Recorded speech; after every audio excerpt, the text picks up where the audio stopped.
ከዚህ ቀደም የአርቲስት ቴዎድሮስ ካሳሁን ወይንም ቴዲ አፍሮ አልበም ኢቶሪካ መውጣቱን ተከትሎ በዙሪያው ባሉ ሰዎች ላይ ጫና ስለመድረሱ ምክትል ማናጀሩ ሀና ሰለሞንና የረጅም ጊዜ ጓደኛው የሱፍ ያሲን መታሰራቸው መነገሩ ይታወሳል። የታሰሩ ሰዎች 7 ደርሰዋል። እስካሁን ፍርድ ቤት የቀረቡት 2 ናቸው። ይህንን መረጃ መናካፍላችሁ ነው የሚሆነው። ሰኞ ሚያዝያ 26 ከምሽቱ 2 ሰዓት በትግራይ ጊዜያዊ አስተዳደር የፕሬዝዳንት ጽሕፈት ቤት አካባቢ የቦምብ ፍንዳታ ማጋጠሙን የመቀለ ከተማ አስተዳደር ለመቀለ ኤፍኤም ገልጿል። መረጃውን ይዘናል የምናካፍላችሁ ይሆናል። ኢራን በሆርሙዝ ሰርጥ በኩል ለማለፍ በሞከረ የአሜሪካ ባህር ኃይል መርከብ ላይ 2 ሚሳኤሎችን ተኩሳለች። የቮይስ ኦፍ ኢትዮጵያን ቤተሰቦች ሰብስክራይብ ማድረጋችሁን እያስታወስናችሁ ወደ ዝርዝር ወደምንመለከታቸው ጉዳዮች እናልፋለን።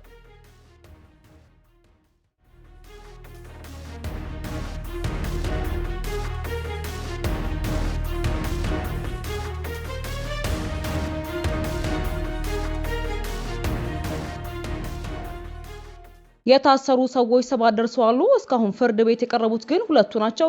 የቴዲ አፍሮ ስራ ባልደረባ ለዶቼ ቬለ ጣቢያ እንደተናገሩት ከዚህ ቀደም የአርቲስት ቴዎድሮስ ካሳሁን ወይንም ቴዲ አፍሮ አልበም ኢቶሪካ መውጣቱን ተከትሎ በዙሪያው ባሉ ሰዎች ላይ ጫና ስለመድረሱ ምክትል ማናጀሩ ሀና ሰለሞንና የረጅም ጊዜ ጓደኛው የሱፍ ያሲን መታሰራቸው መነገሩ ይታወሳል። አሁን ላይ ከአርቲስቱ ጋር ቅርበት ያላቸውና በቁጥጥር ስር የዋሉ ሰዎች 7 ስለመድረሳቸው የጀርመን ድምጽ ሬዲዮ ጣቢያ ዶቼ ቬለ ዘግቧል። ለሬዲዮ ጣቢያ ቃላቸውን የሰጡ ስማቸው ይፋ እንዲደረግ ያልፈቀዱ ከቴዲ አፍሮ ጋር የቅርብ የስራ ግንኙነት ያላቸው ግለሰብ ተጨማሪ ሰዎች መታሰራቸውንም ገልጸዋል።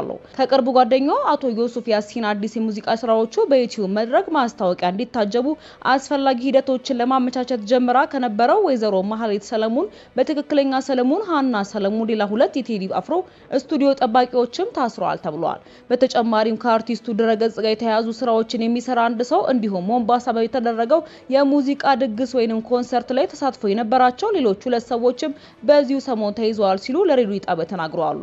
የታሰሩት አዲስ አበባ ሲኤምሲ ከሚባለው አካባቢ የሚገኘው የቴዲ አፍሮ ስቱዲዮ ጠባቂዎች ድርጊቱ በተፈጸመ ዕለት ሚያዝያ 15 ምሽት 3 ሰዓት ላይ ስቱዲዮን በተዘረፉት አካላት ድብደባ ደርሶባቸዋልም ብሏል።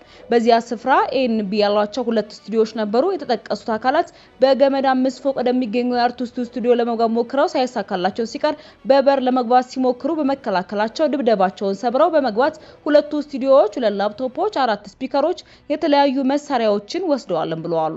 የተሰባበሩ ነገሮችም አሉ። በአጠቃላይ ስቱዲዮውን ከጥቅም ውጭ አድርገው ተወጥተዋልም ሲሉ አክለዋል።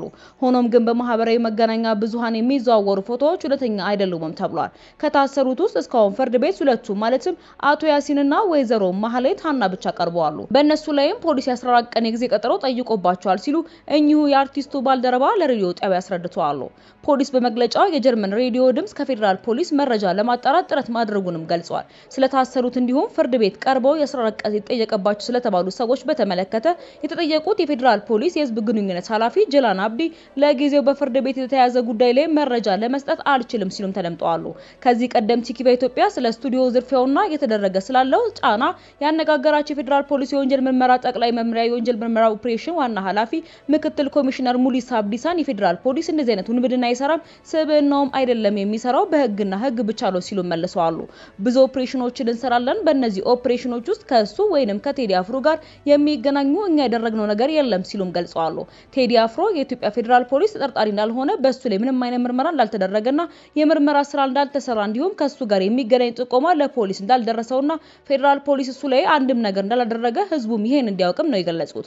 ኮሚሽነር ሙሊሳ አብዲሳ እሱ አርቲስት ነው፣ ሙዚቃውን አውጥቷል፣ ቤቱን ያለው በስርዓት ይገኖር ነው ያለው፣ በሱ ላይ የተደረገ ምንም አይነት ነገር የለም፣ የሙዚቃ መሳሪያው ተወሰደ ተብሎ የተወራው ውሸት ነው፣ ፎቶውም ኤአይ ነው ሲሉ ገልጸው ሌላ የፖለቲካ ፍላጎት ያላቸው ሰዎች እሱ መጠቀሚያ ለማድረግ እየሰሩ ነው ብለዋል። አርቲስት ቴዎድሮስ ካሳሁን ወይንም ቴዲ አፍሮ ከአልበሙ መውጣት ጋር ተያይዞ እስካሁን የተነሱ ስላሉት ጉዳዮች በይፋ በማኔጅመንት በኩል የተሰጠ ማብራሪያ የሌለ ሲሆን የሚሰጥ ከሆነም ተከታትለን እናቀርባለን። ትላንት ምሽት በመቀለ ከተማ በትግራይ ጊዜያዊ አስተዳደር የፕሬዝዳንት ጽሕፈት ቤትና በትግራይ ቴሌቪዥን አቅራቢያ ፍንዳታ ማጋጠሙን የፕሬዝዳንት ጽሕፈት ቤት ሰራተኞችና ነዋሪዎች ለቲኪ በኢትዮጵያ መቀሌ ተናግረዋል።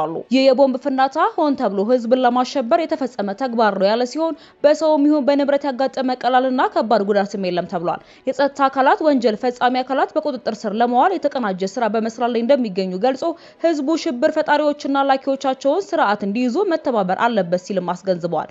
በዚህ ዓመት በመቀሌ ዩኒቨርሲቲ የአዲ ሀቂ ካምፓስ የውጭ አጥር 2 ጊዜ የቦምብ ፍንዳታ ተከስቶ ተግባሩን የፈጸሙ ተጠርጣሪዎች በቁጥጥር ስር ለማዋል እየተሰራ እንደሆነ በመግለጫ ያስታወቀው የከተማው ጸጥታ መዋቅር እስካሁን ድረስ ስለ ተጠርጣሪዎችም ሆነ መያዝም ሆነ አለመያዝ ለህዝብ ይፋ ያደረገው ነገር የለም። ነባሩ ምክር ቤትና መንግስት ወደ ስልጣን ይመለስ ሲል የወሰነው የህወሓት ማክሰኞ ሚያዝያ 27 የምክር ቤት ስብሰባ መጥራቱን በስፋት የተነገረ መሆኑን የቲክቫ ኢትዮጵያ መቀሌ ቤተሰብ አካልም ዘግቧል። የፈነዳው አካል የሚቀበር ፈንጂ ይሁን የእጅ ቦምብ ገና እየተጣራ ያለ ሲሆን እስካሁን ባለው መረጃ ግን በሰውም ሆነ በንብረት ላይ ያጋጠመ ጉዳት እንደሌለ ተናግረዋል። ጉዳዩን በተመለከተ ቲክቫ ኢትዮጵያ ከፖሊስ የሚሰጥ ተጨማሪ መረጃ ካለ ተከታትሎ የሚያቀርብም ይሆናል። የቮይስ ኦፍ ኢትዮጵያን ቤተሰቦች ሰብስክራይብ ማድረጋችሁን እያስታወስናችሁ ወደ መጨረሻ ዘገባችን እናልፋለን። ኢራን በሆርሙዝ ሰርጥ በኩል ለማለፍ በሞከረ የአሜሪካ ባህር ኃይል መርከብ ላይ 2 ሚሳኤሎችን ተኮሰች። በከፊል የመንግስት የዜና ወኪል የሆነው ፋርስ እንደዘገበው መርከቡ በእስላማዊት ሪፐብሊክ ኢራን የባህር ኃይል የተሰጠውን ማስጠንቀቂያ ባለመቀበሉ የሚሳኤል ጥቃት ኢላማ ሆኗልም ተብሏል። ተቋሙ የአካባቢውን ምንጮች በመጥቀስ መርከቡ መመታቱንና ጉዞውን መቀጠል ባለመቻሉ አካባቢውን ጥሎ እንዲሄድ ተገዷል ሲልም ዘግቧል። ተፈጸመ ስለተባለው የዚህ ሚሳኤል ጥቃት እስካሁን ከአሜሪካ በኩል የተሰጠ ማረጋገጫም ሆነ አስተያየትም የለም። ቀደም ብሎ ፕሬዝዳንት ዶናልድ ትራምፕ የአሜሪካ ጦር የንግድ መርከቦች በሰርጡ በኩል እንዲያልፉ እንደሚያጅብና ለማንኛውም ጣልቃ ገብነት በኃይል ምላሽ እንደሚሰጥም ተናግረው ነበር። ፕሬዝዳንት ትራምፕ አክለውም አሜሪካ በሆርሙዝ ሰርጥ ማለፍ ተስኗቸው የቆሙ መርከቦችን ለመምራት የሚረዳው የነጻነት ፕሮጀክት ትናንትና ሰኞ እንደተጀመረም ገልጸው ነበር። የቮይስ ኦፍ ኢትዮጵያን ቤተሰቦች ለዛሬ ያዝንላችሁ ዘገባዎች እነዚህን ይመስሉ ነበር። በሌላ አዳዲስና ወቅታዊ መረጃዎች ዳግም እስክንገናኝ በደህና ቆዩ።